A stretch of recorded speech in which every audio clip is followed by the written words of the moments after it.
Buenas tardes con todos, soy de la Universidad Técnica Particular de Loja y hablaremos sobre la aplicación de excedente del consumidor.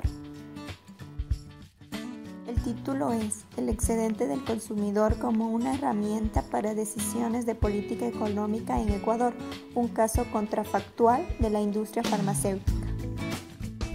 En el año 2005 en Ecuador se encontraba negociando un TLC con Estados Unidos.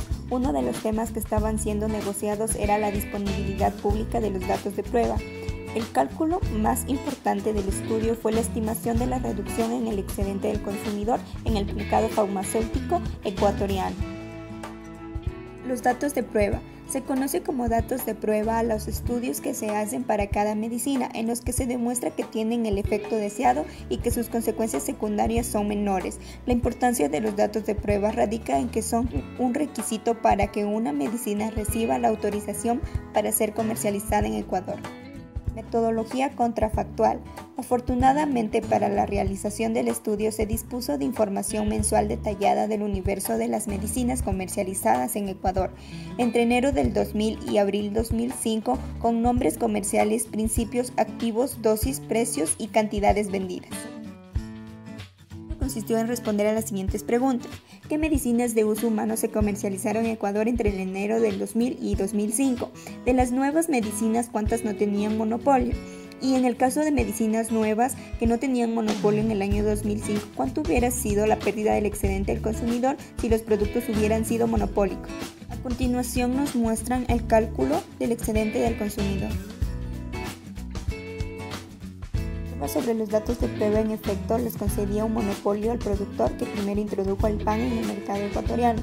No existía contrabando de medicinas que pudieran debilitar la fuerza del dicho monopolio. No existían sustitutos para los productos que se monopolizaban en el escenario contrafactual. La aplicación de las leyes y normas vigentes eran escritas. Precio monopolio. Para el escenario contrafactual se definió como precio monopólico al precio más alto en términos reales. De esta manera se pudo establecer que el precio monopólico era 186% más alto que el precio en competencia. En otras palabras, cuando un producto perdía su monopolio, su precio baja el promedio y en números redondos a la tercera parte.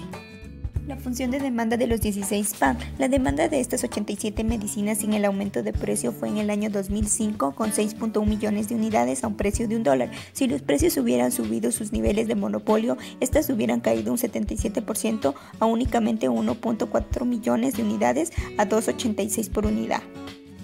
La figura 1 muestra la curva de demanda de elasticidad constante que pasa por los puntos A y B, que resulta ser, donde Q es la cantidad demandada y P es el precio, y la elasticidad precio de la demanda resulta ser.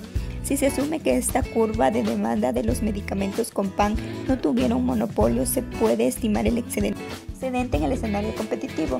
En este caso, el excedente del consumidor sería equivalente a la suma de las áreas C, D y E, que se puede calcular como la integral de la curva de la demanda entre 0 y 6.1 menos el área del rectángulo E. Esto nos da como resultado el excedente consumidor igual a 21.4 menos 6.1 igual a 15.3.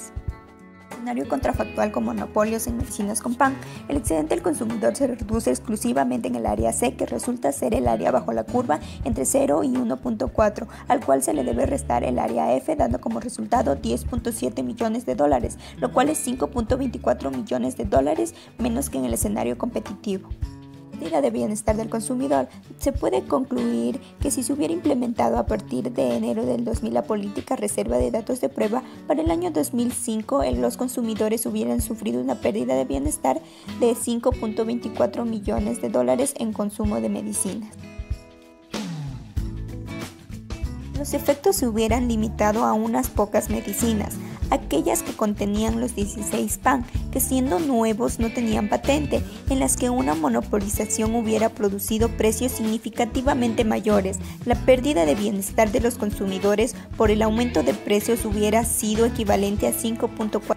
Asumiendo supuestos más bien conservadores, se estimó que el efecto de introducir una reserva de datos de prueba para las medicinas con principios activos nuevos no hubiera tenido ningún efecto en la gran masa de las medicinas de uso humano negociadas en Ecuador, al menos a partir de los datos de los años 2000 a 2000. medicamentos genéricos no se hubieran visto afectados, pues todos contienen principios activos con más de 5 años en el mercado y en muchos casos principios activos que ni siquiera están cubiertos con patentes.